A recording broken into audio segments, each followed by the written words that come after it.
Hello champions, welcome to Edu Enrichment. Dear student, ଯୋଉମାନେ OAV entrance exam ଦେବେ ତାଙ୍କ ପାଇଁ ସେସନଟି ବହୁତ ହେଲ୍ପଫୁଲ। ହେଲେ ଦେଖ ତମକୁ ସମସ୍ତଙ୍କୁ ରିକଲ୍ କରେଇଦେବି, ତୁମେ ସମସ୍ତେ ଜାଣିଛ ପିଲେ ତମର 7 ଜାନୁଆରୀ ତମର ଏକ୍ଜାମ ଅଛି, yes or no?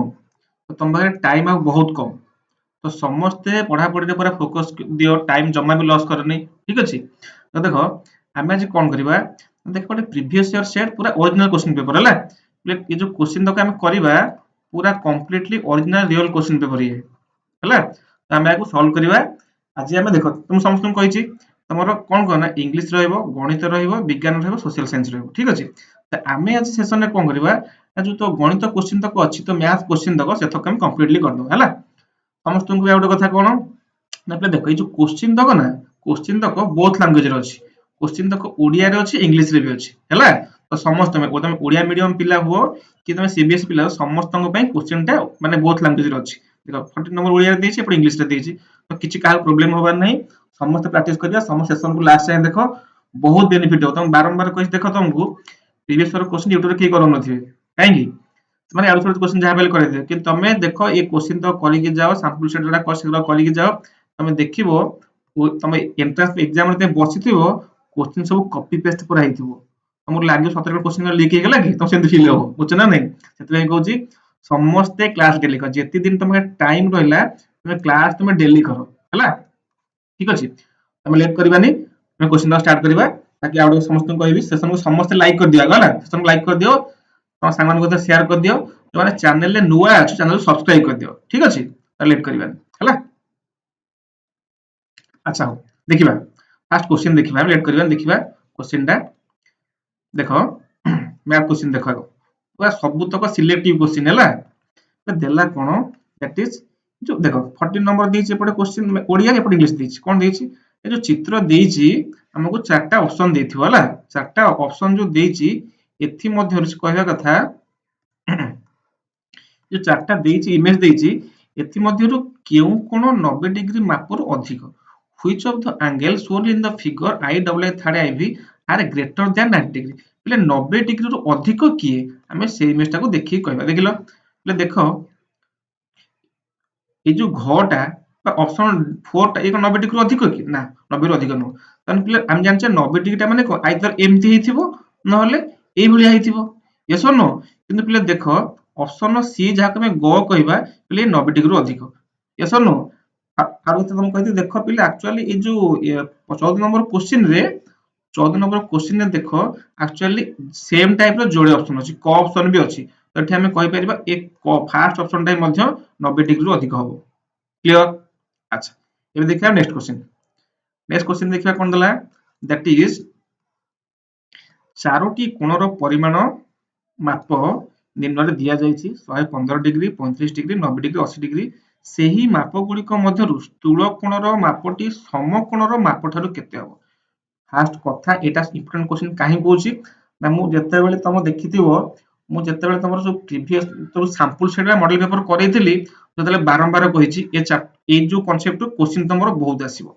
ଫାର୍ଷ୍ଟ ମୁଁ ଗୋଟେ କଥା କହିଦିଏ ଆଗ, ମତେ ଆଗ ଫାର୍ଷ୍ଟ କହିଦିଅ। ହଁ ଆଗ ଦେଖିଦିଅ ଇଂଲିଶ କ୍ୱେଶ୍ଚିନ୍ ଦେଖିଦିଅ। The measure of 4 angle are given below, ଏତିକି ଦେଲା। By how much is the measure of the obtuse angle given above the greater than measure of the right angle? ମାନେ क्वेश्चन କହୁଛି କଣ, ଫାର୍ଷ୍ଟ ଆଗ ଶୁଣ, ମାନେ କହିଦିଅ ସୂକ୍ଷ୍ମ କୋଣ କଣ, ସ୍ଥୂଳ କୋଣ କଣ, ସମକୋଣ କଣ। ମୁଁ ଏଇ ତମକୁ ଲେଖି ଦଉଛି ଆଗ ଦେଖ। ପିଲା ଆମେ ଯଦି କହିବା ସୂକ୍ଷ୍ମ କୋଣ, ସୂକ୍ଷ୍ମ କୋଣ ପିଲା ଆମେ କଣ କହୁଛେ, ଦ୍ୟାଟ ଇଜ ଆମେ କହୁଛେ କଣ ଆକ୍ୟୁଟ ଆଙ୍ଗେଲ।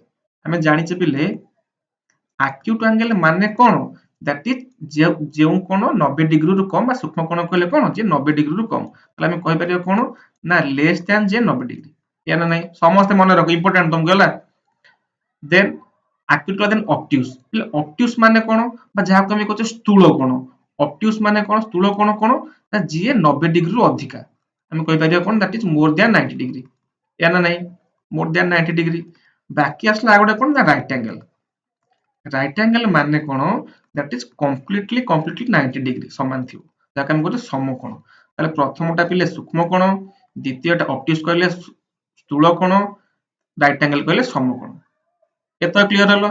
ଏତକ ଯାହାର ମନେ ହେଲା ତାର ଏକ୍ସାମ ରେ ବହୁତ କ୍ୱେଶ୍ଚିନ୍ ସଲ୍ଭ ହେଇଯିବ, ଅନେଷ୍ଟଲି କହୁଛି ତମକୁ। ଦେଖ ତାହେଲେ ଦେଖ ଦେଲା ଆମକୁ କଣ, ମତେ କୁହ ଏଇ ଯୋଉ 4ଟା ଅପସନ ଦେଇଛି ଆମକୁ, एथि मध्यरु स्थूल कोण किए स्थूल कोण माने कोन जे 90 रु अधिका बा जाका ऑब्ट्यूज कहउचे ताले एटी स्थूल कोण पिले के 115 डिग्री ताले हम जानले स्थूल कोण होची 115 डिग्री से एबे देला सेही माप गुड़िक मध्यरु स्थूल कोणर मापटी समकोणर माप ठारू केते अधिक એટલે मते आगो को समकोण माने केते मो एबे जस्ट कहले एटा माने 90 डिग्री ता माने समकोण होची 90 डिग्री এই जो समकोणରୁ ये केते अधिक ताको फेड दबाकू 115 रु पिले 90 गले केते दैट इज 25 डिग्री ता माने ए जो चारटा ए जो गिवन देइची समकोणରୁ ए जो 115 टा गोटे सूक्ष्म कोण सॉरी स्थूल कोण तो सेटा केते अधिका that is option B 25 degree समस्त बुझला मत कहला यस और नो को समस्त मते क्लियर करी को कमेंट रे 15 नंबर आंसर तमे क्लियर हेलो कि नाही क्लियर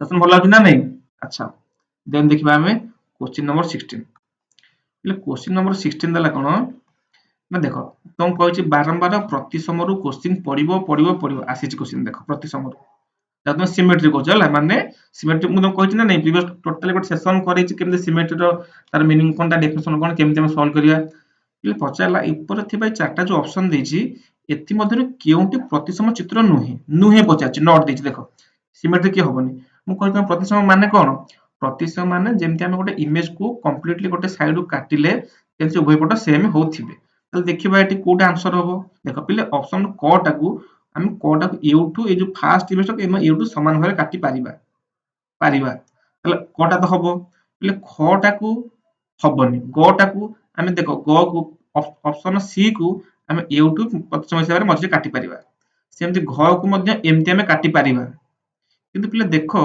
ଏ ଯୋଉ ସେକେଣ୍ଡ ଅପସନ ୟାକୁ କୋଉଠି କିଛି କାଟି ହବ କି ଦେଖୁନ ୟାକୁ ଯଦି ମୁଁ କର୍ଣ୍ଣର ରୁ ଏମିତି କାଟିବି ଦେଖ ଏତିକି ଜମା କଭର ହେଲା सर्कल ର ଅଳ୍ପ କଭର ହେଲା ତା ମାନେ ପିଲେ ଆମେ କହି ପାରିବା ଅପସନ ଖ ବା ସେକେଣ୍ଡ ଅପସନ ଟା ସେ ଗୋଟେ कोन सिमेट्रिक फिगर नुह बा ताको ଆମେ କହି ଗୋଟେ ପ୍ରତିସମ ନୁହେଁ ତାହେଲେ ଏଇ ଯୋଉ इमेज ଟା ଦେଇଛି ସେକେଣ୍ଡ ଅପସନ ଟା ये हमर प्रतिसम हेबो नाही बुझियो ना नै गले क्लियर समस्ते बारंबार कहछि सब इम्पोर्टेंट तुम कहू तुम क्वेश्चन तो करि के जाओ सब तक तुम प्रीवियस ईयर सेट क्वेश्चन करि जाओ सैंपल पेपर करि जाओ तुम देखिबो तमरो मैथ तमरो गोटे क्वेश्चन तमरो बाहर पड़िबोनी आज इट इज कॉपी पेस्ट हो पूरा ऑनेस्टली तुम कहू छला समस्ते ट्रस्ट करो क्लियर देन देखिबा हमें क्वेश्चन नंबर 17 के डरी बने सुनो तुम भाबनी जे सर 7 तारिख एग्जाम काई हम टोटली व्यस्त होबार नहीं जेतिक दिन टाइम ऑलरेडी प्रिपेयर छ मु जानि छी तुम आगु भी क्लास करछ भी जानि छी जो माने न करिछ भी प्रीवियस क्लास न देखिछ भी समस्त चैनल प्लेलिस्ट को पळा हला चैनल प्लेलिस्ट को पळा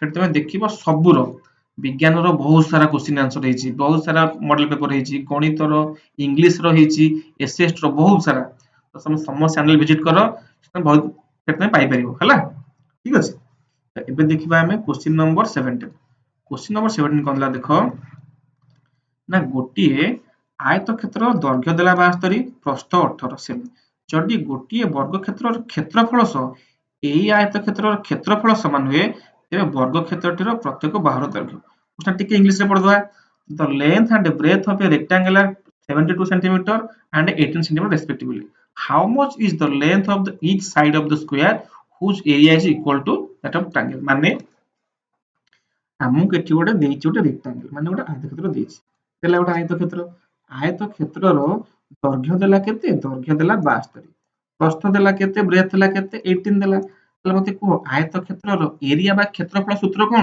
ସାର୍ ପଢିଛୁ ଆମେ କଣ दैट इज ଦୈର୍ଘ୍ୟ ଗୁଣନ ପ୍ରସ୍ଥ ବା ଲେନ୍ଥ ଇନଟୁ ବ୍ରେଥ ଆମେ ୟା ପଢଛୁ ନା ନାହିଁ ଏରିଆ ର ଫର୍ମୁଲା ତାହେଲେ ମତେ କୁହ ଦୈର୍ଘ୍ୟ କେତେ ସାର୍ ଦୈର୍ଘ୍ୟ होची 72 ପ୍ରସ୍ଥ କେତେ ନା ପ୍ରସ୍ଥ होची 18 क्लियर ତାହେଲେ ମତେ କହିଲେ 72 କୁ 18 ରେ ଗୁଣିଲେ କେତେ दैट इज 1296 କେତେକ କ୍ଲିୟର ହେଲା ମତେ କୁହ ଆଗ ତାମାନେ ଏଠୁ ମୁଁ ଏଇ ଯୋଉ गिवन डाटा ରୁ ମୁଁ ରେକ୍ଟାଙ୍ଗଲ ର କଣ ଏରିଆ ବାହାର କରିଦେଲି ଏରିଆ ବାହାର କରିଦେଲି ଏବେ ଦେଇଛି ମତେ କଣ ଏଇ ଯୋଉ ଆୟତକ୍ଷେତ୍ର ବା ରେକ୍ଟାଙ୍ଗଲ ର ଏରିଆ ଯାହା ସେ କାହା ସହ ସମାନ ନା ବର୍ଗ କ୍ଷେତ୍ରର କ୍ଷେତ୍ରଫଳ ସମାନ ମାନେ ଏଇ ଡାଟାଟା ଗୋଟେ ସ୍କ୍ୱାର ର ଏରିଆ ସହ ସମାନ ବୁଝି ପାରଲ ତାମାନେ ଏଇ ଗୋଟେ ସ୍କ୍ୱାର आर एरिया सह समान तमाने ए जो वर्ग क्षेत्र एरिया केते सेही 1296 ताले जदी 1296 होला मु जानि छि वर्ग चित्रर क्षेत्रफल सूत्र कोन बाहु गुणन बाहु साइड इनटू साइड बा मते ताले को मु केउ दुईटा संख्या को गुणी कि रे मु पाइबी 1296 मते कहि परिबो दैट इज केते से होछि 36 ତାମାନେ ମୁଁ ଯଦି 36 କୁ 36 ରେ ଗୁଣିବି ମୁଁ ପାଇବି କେତେ 1296 ତାହେଲେ ମୁଁ କହିପାରିବି କି ଏଇ ଯୋଉ ବର୍ଗ ଚିତ୍ର ଅଛି ତାର ସାଇଡ କେତେ ତାର ଗୋଟେ ବାହୁର ଦୈର୍ଘ୍ୟ କେତେ that is 36 ତାମାନେ ମୁଁ ଜାଣିଗଲି ଏଇ ଯୋଉ ବର୍ଗ ଚିତ୍ରଟା ଅଛି ତାର ସାଇଡ 36 ସେଣ୍ଟିମିଟର ତାମାନେ 36 ମାନେ ସବୁ 36 ନା ନାହିଁ ଆମେ ଜାଣିଛେ ବର୍ଗ ଚିତ୍ର ବା ସ୍କୋୟାର ମାନେ ତାର ପ୍ରତିଟି ସାଇଡ କେତେ ତାର ଇକ୍ୱାଲ ସମସ୍ତେ ତାହେଲେ ପ୍ରତିଟି ସାଇଡ ତାର କେତେ 36 ସେଣ୍ଟିମିଟର ତାହେଲେ ଏବେ ପଚାରିଥିଲା କଣ ବର୍ଗ ଚିତ୍ରର ବାହୁର ଦୈର୍ଘ୍ୟ କେତେ ତାହେଲେ କେତେ that is 36 ସେଣ୍ଟିମିଟର ବା ଅପସନ ସି ହେଉଛି ରାଇଟ ଆନ୍ସର ସମସ୍ତେ କ୍ଲିୟର ହେଲେ କି ନାହିଁ କୁହ ଦେଖ ତମକୁ ୟୁଟ୍ୟୁବ ରେ ଏଭଳିଆ କ୍ୱେଶ୍ଚିନ କେହି କରୁନ ତମ ସମସ୍ତଙ୍କୁ କହୁଛି ସମସ୍ତେ କଣ ନା କଣ କରିଦେବେ ପ୍ରିଭିୟସ କ୍ୱେଶ୍ଚିନ କେହି କରୁନଥିବେ ଇମ୍ପୋର୍ଟାଣ୍ଟ କ୍ୱେଶ୍ଚିନ ହେଲା ଏକ୍ସାମ ରେ ଆସିବ ହିଁ ଆସିବ ହେଲା ସମସ୍ତେ ଯେ ନ ବୁଝି ପାରିଲେ ବି ଟିକେ ଭିଡିଓକୁ ବ୍ୟାକ୍ କରିକି ଆଉ ଥରେ ଶୁଣିଦିଅ 100% ବୁଝି ହବ फिर भी जदि न बुझेला मते कमेंट करो ହେଲା କମେଣ୍ଟ କର ମତେ ମେସେଜ କର ମୁଁ ନିହାତି ରିପ୍ଲାଏ ଦେବି ଠିକ ଅଛି ଏ ଡରିବନି ଜମା ବ୍ୟସ୍ତ ହବନି ହେଲା ଯେମିତି ଦେଖିବା ଆମେ क्वेश्चन नंबर 7 चला क्वेश्चन नंबर 18 ଦେଖିବା क्वेश्चन नंबर 18 କଣ ଦେଲା ବଢିया क्वेश्चन देखो 698534 ଚାରଟା ସରି 6ଟା ସଂଖ୍ୟା ଦେଇଛି ସୀମା ନାମକ ଝିଅ ଉପରେ ଲେଖାଥିବା ସଂଖ୍ୟାର ଅୟୁତ ଓ ସହ ସ୍ଥାନରେ ଥିବା ଅଙ୍କ ଦୁଇଟିର ଯୋଗଫଳ ଲେଖିଲା ରହିମ ନାମକ ପିଲାଟି ଅନ୍ୟ କେଉଁ ଦୁଇଟି ସ୍ଥାନରେ ଥିବା ଅଙ୍କ ଦୁଇଟିକୁ ଯୋଗ କଲେ ସେ ପାଇଥିବା ଯୋଗଫଳ ଓ ସୀମା ପାଇ ଯୋଗଫଳ ସହ ସମାନ ତମେ କ୍ୱେଶ୍ଚିନଟାକୁ ବୁଝିଦିଅ ଆଗ ଆମକୁ ସଂଖ୍ୟା ଦେଇଛି କଣ ନା 698534 ହେଲା ସୀମା ବୋଲି ଗୋଟେ ଝିଅଟେ ଅଛି ସୀମା ସୀମା ଝିଅଟେ ଅଛି ଗୋଟେ ସେ କହିବା କଥା ସୀମା ଦେଖିଲା କେଉଁ ନମ୍ବରକୁ ଟାର୍ଗେଟ କଲା ନା ଅୟୁତ ସ୍ଥାନରେ ଝିଅ ଅଛି ଅୟୁତ ମାନେ କହିଲା 10,000 ରେ ତାହେଲେ ଦେଖ 1 10 100 1000 ଅୟୁତ ତାହେଲେ ପିଲା ଅୟୁତ ଜାଗାରେ କିଏ ଅଛି 9 ଅଛି ତାହେଲେ ସୀମା ଦେଖିଲା ଫାଷ୍ଟ ହେଲା ନମ୍ବରକୁ 9 କୁ ଏବଂ ସହ ସ୍ଥାନରେ ସହ ମାନେ ଶତକ 10 ପ୍ଲେସ ଦେଖୁନ ମାନେ 100 ପ୍ଲେସ ତାହେଲେ ଦେଖ 100 ପ୍ଲେସ ରେ କିଏ ଅଛି 5 ଅଛି ତାହେଲେ ସୀମା ନେଲା କାହାକୁ ନେଲା 5 ନେଲା ତାହେଲେ ସୀମା ଏ ଯୋଉ ନମ୍ବର ଚୁଜ କଲା କାହାକୁ 9 କୁ 5 କୁ ତାହେଲେ ଆକୁ ମିଶେଇଲେ କେତେ ହେଲା 14 ହେଲା ତାହେଲେ ସୀମା ଯୋଉ ଏଥିରୁ ନମ୍ବର ଖୋଜିକି ଆଣିଲା 9 କୁ ଆଣିଲା ଆଉ 5 କୁ ଆଣିଲା ତାକୁ ମିଶିଲେ କେତେ ହେଲା 14 ହେଲା ଏବେ ଆଉ ଗୋଟେ ପିଲା ହଉଛି ରହିମ ଆଉ ଗୋଟେ ପିଲା କିଏ ରହିମ ରହିମ ତାହେଲେ ଏଥି ମଧ୍ୟରୁ କେଉଁ ସଂଖ୍ୟାକୁ ବାଛିକି ଆଣିଲେ ତାର ମଧ୍ୟ ଭ୍ୟାଲୁ ସେଇ 14 ହବ ତାହେଲେ ଦେଖିଲ 14 କାହାକୁ ମିଶିଲେ 14 ହବ ନା ସାର୍ ଯଦି ମୁଁ 6 ଆଣିବି ଆଉ 8 ଆଣିବି ତାହେଲେ 14 ହବ ତାହେଲେ ଯଦି ମୁଁ 6 ଆଉ 8 ଆଣିବି ତାକୁ ମଧ୍ୟ ମିଶେଇଲେ 14 ହବ ତାହେଲେ ମତେ ଏବେ କୋଉ ସେ ପଚାରିଛି 6 ଟା କୋଉ ପୋଜିସନ ରେ ଅଛି 8 ଟା କୋଉ ପୋଜିସନ ଦେଖିଲ 6 ଟା କୋଉଠି ଅଛି ନା 1 10 100 1000 ଅୟୁତ ଲକ୍ଷ ତାମାନେ 6 ଟା ଲକ୍ଷ 1 ଲାખ ପ୍ଲେସ ରେ ଅଛି ଏବଂ 8 ଟା କୋଉଠି ଅଛି 1000 ପ୍ଲେସ ରେ ଅଛି ସରି ଏଟା ନୁହଁ ସି ନୁହଁ ଦିଟା ମୋର 6 ଟା ଅଛି ମୋର ଲକ୍ଷ ସ୍ଥାନରେ 1 ଲାખ ଜାଗାରେ ଆଉ 8 ଅଛି କୋଉଠି 1000 ବା 1000 ଜାଗାରେ ତାମାନେ ଲାକ୍ସ ପ୍ଲେସ ଆଣ୍ଡ 1000 ପ୍ଲେସ ତାମାନେ ଆର 14 ବୁଝି ପାରିଲା ନା ନାହିଁ ମତେ କହିଲା ଆଗ क्वेश्चन ଦେଖ ତମେ क्वेश्चन ଦେଖି ଡରି ଯାଉ ତୁ ସାର୍ କଣ ଏତେ ବଡ क्वेश्चन ବୁଝି ପାରିବି ଏ ପର୍ଯ୍ୟନ୍ତ କ୍ଲିୟର କି ନାହିଁ ଅନେଷ୍ଟଲି କହ ସତ କ୍ଲାସ ପଢିଛନ୍ତି ନା ନାହିଁ ସେସନକୁ ସମସ୍ତେ ଲାଇକ୍ କରିଦିଅ ହେଲା ଲାଇକ୍ କରିଦିଅ ବାକି ଯୋଉମାନେ ତମ ସାଙ୍ଗ ତାଙ୍କୁ ମଧ୍ୟ ସେୟାର କରିଦିଅ ଯଦି ତମେ ଚ୍ୟାନେଲରେ ନୂଆ ଚ୍ୟାନେଲକୁ ସବସ୍କ୍ରାଇବ କରିଦିଅ ଠିକ ଅଛି କ୍ଲାସ ଡେଲି କରିବ ମୁଁ କହୁଛି ଅନେଷ୍ଟଲି କହୁଛି ତମର ଏକ୍ସାମ ତମର ହବ ଯେ ଡେଲି କ୍ଲାସ ସବୁ କ୍ଲାସ ହବ ଖାଲି ମ୍ୟାଥ କଥା କହୁନି ବିଜ୍ଞାନର କ୍ଲାସ ହବ ଏସଏସଟି ର କ୍ଲାସ ହବ ଇଂଲିଶ ର କ୍ଲାସ ସବୁ କ୍ଲାସ ହବ ତମ ଏକ୍ସାମ ପାଇଁ ଆମେ ଜୋରସୋର ଲାଗିବ ତମେ ବି ଲାଗ ହେଲା ହବ କିଛି ନାହିଁ ଡରୁଛ କଣ କିଛି ଡରିବାର ନାହିଁ ବ୍ୟସ୍ତ ହବନି ହଁ ଗୋଟେ କଥା ଦେଖ ତମ ସମସ୍ତଙ୍କର ସ୍କୁଲ ଛୁଟି ଅଛି ହେ ନା ନାହିଁ ତ ତମେ ଦିନ ବେଳା ଜମା ଟାଇମ ଲସ୍ କରନି ସକାଳେ ଉଠିଲ ଖାଇଦେଲ ଟିଫିନ ଟିକେ କରିଦେଲ ଖାଲି ପାଠ ପଢିଲ ପୁରା କଣ୍ଟିନ୍ୟୁଅସ ପଢ ଯେମିତି ତମେ 2025 ରେ ଯେମିତି ତମେ ଯୋଉମାନେ ପ୍ରିପେୟାର ହଉଛ ଯେମିତି ତମେ ୱେବରେ ଆଡମିସନ କରିଥିବ ଏତିକି ଦରକାର ମୋର ଆଉ କିଛି ନାହିଁ ହେଲା ଠିକ ଅଛି ସମସ୍ତେ ପଢ ହେଲା ଜମା ଟାଇମ ଲସ୍ କରନି ଏବେ ଦେଖିବା क्वेश्चन नंबर 19 ଦେଖିବା କଣ क्वेश्चन नंबर 19 ଦେଲା ନିମ୍ନରେ ଥିବା କେଉଁ ହିସାବରୁ 5 ଅଙ୍କ ବିଶିଷ୍ଟ ବୃହତ୍ତମ ସଂଖ୍ୟା ମିଳିବ ମତେ ଫାଷ୍ଟ କହିଲା କି ପିଲେ 5 ଅଙ୍କ ବିଶିଷ୍ଟ ଦେଖୁନ which of the following calculation will give the greatest number of 5 digits मतलब କୁହ 5 ଅଙ୍କ ବିଶିଷ୍ଟ ବୃହତ୍ତମ ସଂଖ୍ୟା ଯେ କିଏ ସେ 5ଟା 9 5ଟା 9 ନା ନାହିଁ 3 4 5 ତାହେଲେ ଏଇ ଯୋଉ ଚାରିଟା ଅପସନରୁ କାହାକୁ ମୁଁ ସଲ୍ଭ କଲେ ମୋର 5ଟା 9 ପାଇବି ତାହେଲେ ଦେଖିଲ ସରି 5ଟା 9 ପାଇବିନି फिर भी ମୋର 5 ଅଙ୍କ ସଂଖ୍ୟା ଦରକାର ଯେକୌଣସି ନମ୍ବର ହଉ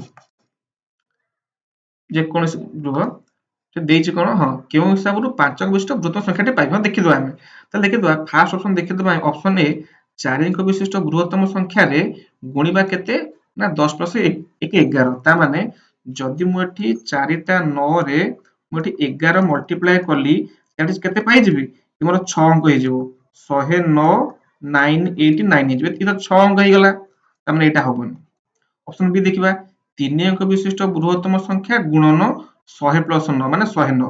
ମାନେ ଯଦି ମୁଁ 1 2 3ରେ 109 କୁ ଗୁଣିବି ଦ୍ୟାଟ୍ ଇଜ୍ ମୁଁ କେତେ ପାଇବି ଦ୍ୟାଟ୍ ଇଜ୍ ମୁଁ ପାଇବି 108891।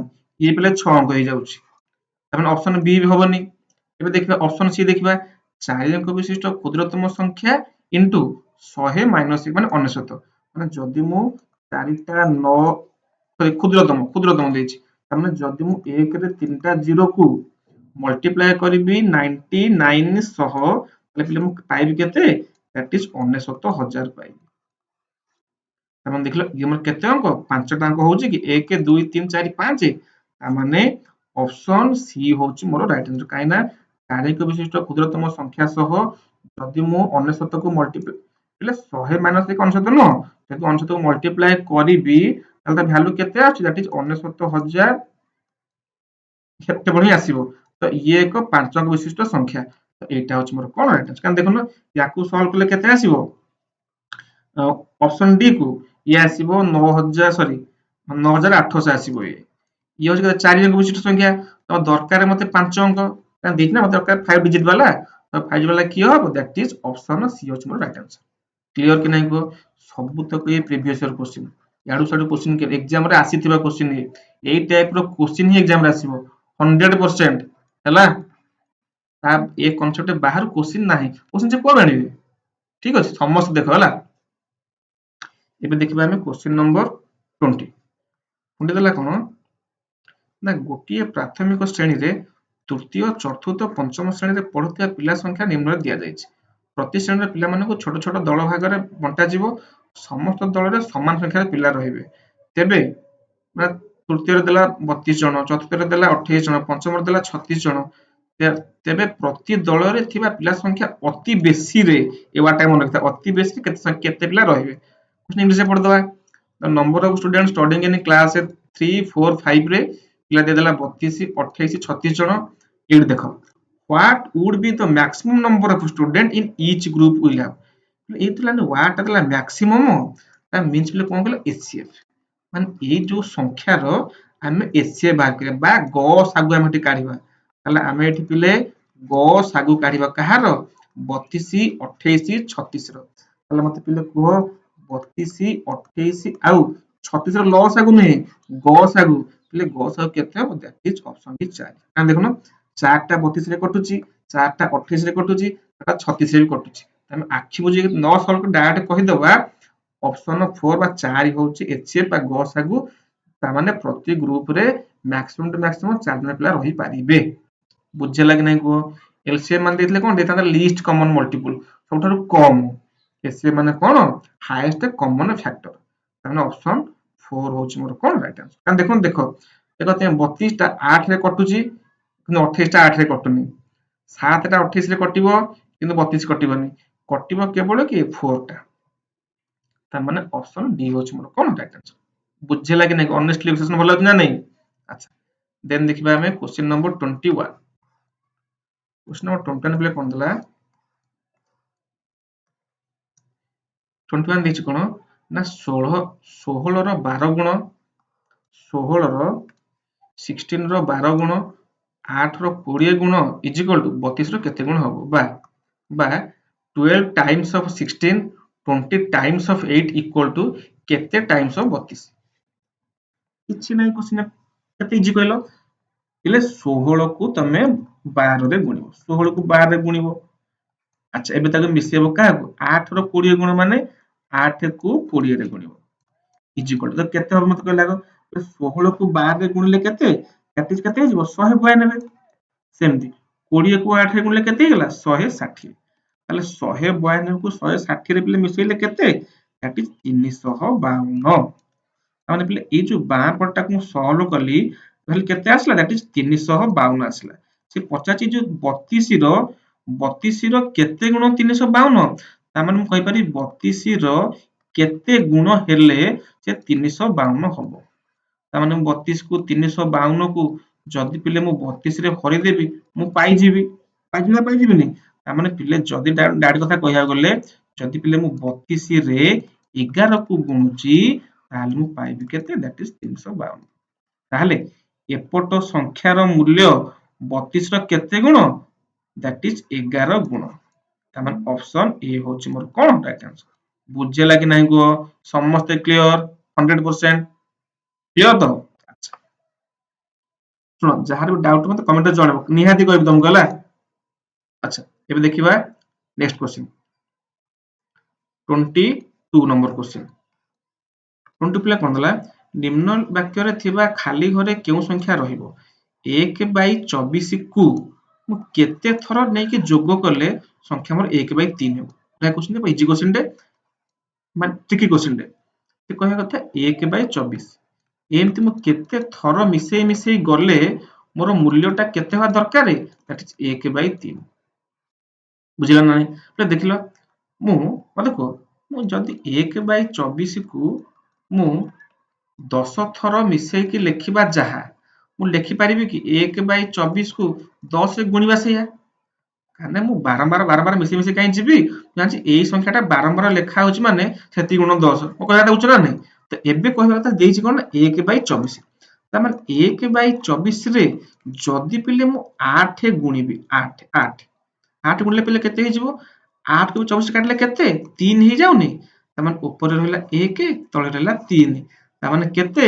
ତାମାନେ 1/24 କୁ ମୁଁ କେତେ ଥର ମିଶେଇଲେ ମୋର ହବ? ଦ୍ୟାଟ୍ ଇଜ 8 ଥର। ତାମାନେ ଯଦି ମୁଁ 1/24 କୁ ମୁଁ 8 ଥର ଲେଖିବି, 3 4 ଥର, 5 ଥର, 6 ଥର, 7 ଥର, 8 ଥର। ଯଦି ମୁଁ 8 ଥର ମିଶେଇବି ତାହେଲେ ମୋର ତା ଭ୍ୟାଲୁ କେତେ ଆସିବ? ତାର ଆନ୍ସର 1/3 ଆସିବ। ଏମିତି ଆମେ କହିପାରିବା। ମୁଁ ଏମିତି ଲେଖେ, ନହେଲେ ଡାଇରେକ୍ଟ ଲେଖିପାରିବି କଣ ନା ସାର୍ 1/24 କୁ 8 ଥର ମୁଁ ଲେଖିଛି। ବୁଝିହେଲା କି ନାହିଁ? ସମସ୍ତେ କ୍ଲିୟର? ବୁଝି ହଉଛି, ସେସନ ଭଲ ଲାଗୁଛି? ତାମାନେ ଆନ୍ସର କିଏ? That is option A to ମୋ ରାଇଟ ଆନ୍ସର। କ୍ଲିୟର? ଦେନ୍ ଦେଖିବା 23 କଣ ଦେଲା?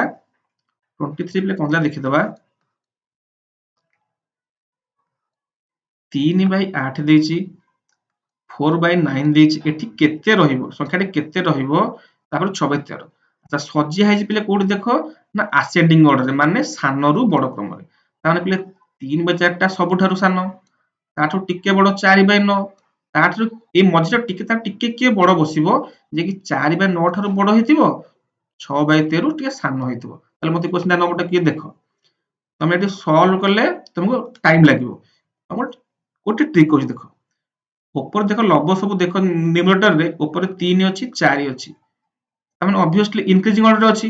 ଏଠି ଯିଏ ଆସିବ ଆଇଦର 5 କି 6 ହେଇଥିବ। 6 ଆସିବନି କାହିଁକି ନା ଏଠି ଗୋଟେ 6 ଅଛି। ତାମାନେ ଏଠି ନିହାତି କିଏ ଆସିବ? 5 ଆସିବ। ତଳେ ଦେଖ 8 ଅଛି, 9 ଅଛି। ତାମାନେ ଅବଭିୟସଲି ତଳେ 10, 11, 12 କିଏ ଗୋଟେ ଆସିବ? 13 ତଳେ ଅଛି ଏଠି। ତାମାନେ ଦେଖ 5 ବାଇ ଆଇଦର 10 ତ ହବନି, 11। ଦେଖ ଏଠି 5/11। ତାମାନେ ଅପସନ ସି ହଉଛି ମୋ ରାଇଟ ଆନ୍ସର। ମୁଁ ଏଇ ଅପସନ ଦେଖିକି ମୁଁ ସଲ୍ଭ କରିଦେଲି ଯେ ଇଏ ହଉଛି 5/11। ଯଦି ତମେ ଏମିତି ମେଥଡ ଯେ ନ ଶିଖିବାକୁ ଚାହୁଁଛ, ତା ପାଇଁ ମୁଁ ଟୋଟାଲି ପ୍ରପର ୱେ କହିବି, ଯୋଉଟା ତମ ଟାଇମ ଟେକିଂ ହବ। ଦେଖ ମୁଁ କହିଦଉଛି, ତମେ ସମସ୍ତଙ୍କର ଏଲସିଏମ ନେଇ କରିପାରିବ, ନହେଲେ ତମେ ଏମିତି କହିପାରିବ। ତମେ ଏମିତି କହିପାରିବ କଣ ନା ସେଟା ମୁଁ ଜାଣିଛି 3/8 ଯଦି ମୁଁ ଡେସିମାଲ କନଭର୍ଟ କରି ପିଲେ କେତେ ହବ କହିଲ? 0.375 ହବ। ହବ ନା ହବନି? 4/9 ଟାକୁ କନଭର୍ଟ କଲେ କେତେ ହବ? ଦ୍ୟାଟ୍ ଇଜ 4/9 ଟା କେତେ ହେଇଯିବ? 0.444 ହେଇଯିବ। ଯଦି ଆମେ ଡେସିମାଲ କନଭର୍ଟ କরি ଫ୍ରାକ୍ସନକୁ, ସେମିତି 16/13 ଟା କେତେ ହେଇଯିବ? ଦ୍ୟାଟ୍ ଇଜ 0.461 ହେଇଯିବ। ତାମାନେ ଅବଶ୍ୟ ତା ମଝି ସଂଖ୍ୟାଟା ଯିଏ ଆସିବ, ଇଏ 0.37, ଇଏ 0.44, ତାମାନେ ମଝିରେ ଯୋଉ ସଂଖ୍ୟାଟା ଆସିବ ସେ ମଷ୍ଟ 0.45 ହେଇଥିବା ଦରକାର।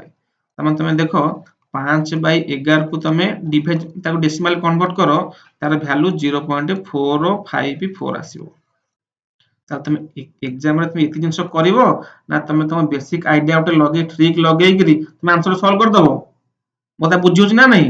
ତ ସେଥିପାଇଁ ଏଠି ରଖିଲ 5, ତଳେ ରଖିଲ 10। ତାମାନେ ଅପସନ 11, ଅପସନ सी होची मोर कोन राइट आंसर बुझिले ना नहीं भलो सेशन अच्छा देन देखिबा हम क्वेश्चन नंबर 24 1.2 रु 0.1 को वियोग करबा माने हमें खाली माइनस करबा 1.2 रु 0.8 को ताले पहिले को 2 रु 8 जाई परबे जाई पर तमन एठु आसे 1 10 केते हो 12 पहिले 12 एठ करले केते 4 10 बिंदु रहिला एट तो थिला कि एक में पळै देजे एटी केते रहला 0 रहला तो 0 रु 0 गले सेही 0 तन केते 0.4 माने 4 दशांश बा 4 टेंथ ता माने ऑप्शन ए होची मोर कोन राइट आंसर देखलो खाली फेडाणो मिश्रण फेडाणो 10 मिश्रण फेडाणो तो पढिनो क्वेश्चन तुम बारंबार क्वेश्चन क्वेश्चन इजी आसीबो जम्मा भी के डरिबो नर्वस के होबनी हैला मु कहबी तुम भाई ओएमआर गोट केमति तुम ओएमआर फिल कर केमति ओएमआर सॉल्व करिवो मु ता गोटे प्रॉपर तुम भाई वीडियो नै आसीबो ओएमआर ऊपर हैला ठीक अछि एते भी पाठ पढो एबे तुम टाइम अछि पाठ पढो आगो जमा टाइम लॉस करनी हैला फालतू टाइम जमा टाइम वेस्ट करनी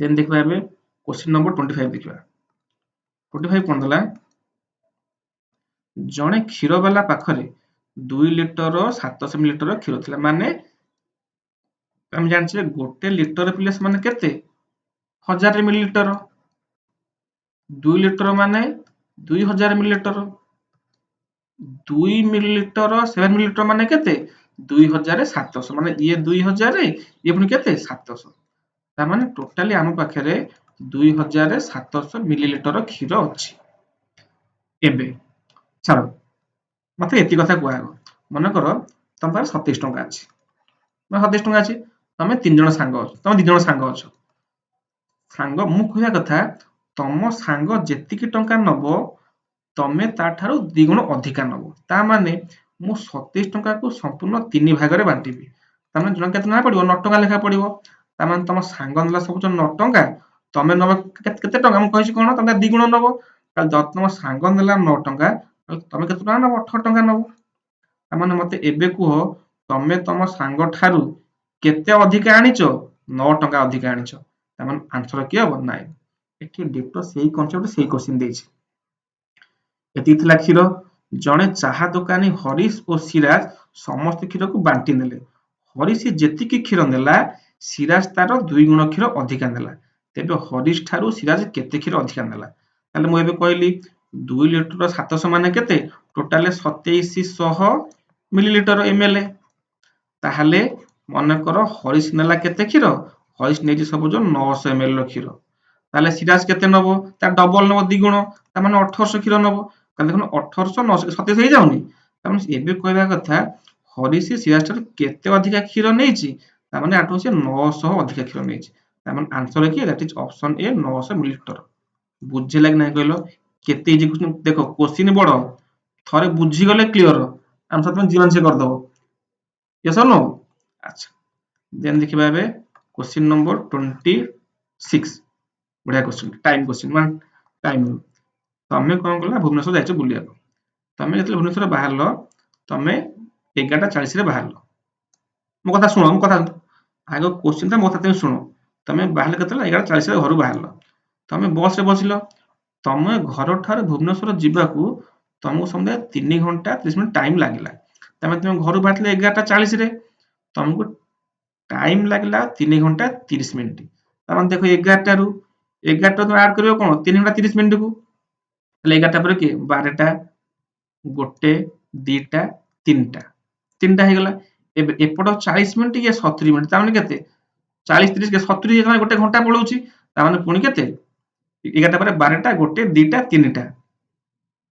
सॉरी भूल कहली तमे 11:40 रे बाहरलो 11:40 रे बाहरलो तुमको टाइम लगला 3 घंटा 30 मिनिट माने 3 घंटा 30 मिनिट तुमको टाइम लागिला मते गपिले 40 30 मिनिट केते 70 70 माने 70 मिनिट माने गोटे घंटा 10 मिनिट ना नहीं ताले मु ए जो 70 रु एपटे रखिली 10 मिनिट को रखिली आउ गोटे घंटा को एपटू पठै देली ताले देखो एबे अछि 11 टा ये घंटा टा केते 12 टा 12 टा पर ये केतेटा 3 घंटा अछि माने गोटे 2 टा 3 टा ता माने मसी 3 घंटा 3 टा 10 मिनिट रे मु आसी की पहुंचीबी मो जागा रे अच्छा 11 टा देइछि कोन 11:40 ए माने सकाळ 11:40 रे बाहरले मोर एम ଏବେ ଆସିକି ମୁଁ ଦିନ ଖରାବେଳ କ୍ରସ୍ କରିକି 3:10 ରେ ପହଞ୍ଚେ ଅପରାହ୍ନ।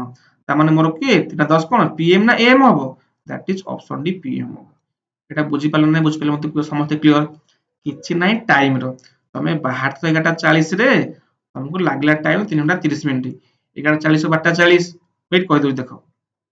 11:40 ରେ ତମେ ବାହାରିଲ। 11:40 ରୁ 12:40 ହେଲା କେତେ ଘଣ୍ଟାଟା। ପୁଣି ଘଣ୍ଟାଟା କେତେ 1:40 ରୁ ସରି 12:40 1:40 ହେଲା 2 ଘଣ୍ଟା। ଦେନ୍ 1:40 2:40 କେତେ ହେଇଯିବ 3 ଘଣ୍ଟା। 3 ଘଣ୍ଟା। ଦେନ୍ ତାପରେ କେତେ ଆଉ 30 ମିନିଟ୍। ତାମାନେ ଅଲରେଡି 2:40 ଏବେ ହେଇଯାଇଛି। ଏଥିରେ ମୁଁ ଆଉ 30 ମିନିଟ୍ ଆଡ୍ କରିବି ମାନେ 3:10 ଟାଇମ ହବ। ବୁଝିଲା କି ନାହିଁ ସମସ୍ତେ କ୍ଲିୟର? ତ ଦେଖ ଆମେ କମ୍ପ୍ଲିଟଲି ମ୍ୟାଥ ତକ ପୁରା କମ୍ପ୍ଲିଟଲି କରିଦେଲେ। ବାକି ଯୋଉ ସାଇନ୍ସ କୋଶ୍ଚିନ୍ ତକ ରହିଲା ମ୍ୟାଡମ କରେଇଦେବେ ହେଲା। ମ୍ୟାଡମ କରିଦେବେ ସାଇନ୍ସ କୋଶ୍ଚିନ୍ ତକ। ବାକି ଆଉ ଜଣେ ମ୍ୟାଡମ ଆମର SC/ST ଇଂଲିଶ କୋଶ୍ଚିନ୍ କରେଇଦେବେ। ତ ସମସ୍ତେ କ୍ଲାସ ଡେଲି କର ତମେ ହେଲା। ସମସ୍ତେ କ୍ଲାସ ଡେଲି କର, ଜମା ବି ଟାଇମ ଲସ୍ କରନି। ସେସବୁକୁ ସମସ୍ତେ ଲାଇକ୍ କରିଦିଅ। ଯୋଉମାନେ ଚ୍ୟାନେଲରେ ନୂଆ ଚ୍ୟାନେଲକୁ ସବସ୍କ୍ରାଇବ କରିଦିଅ। ଠିକ ଅଛି? ଆଶା କରୁଛି ଇନଫର୍ମେସନ ଭଲ ଲାଗିଥିବ। Thank you. ଜୟ ଜଗନ୍ନାଥ।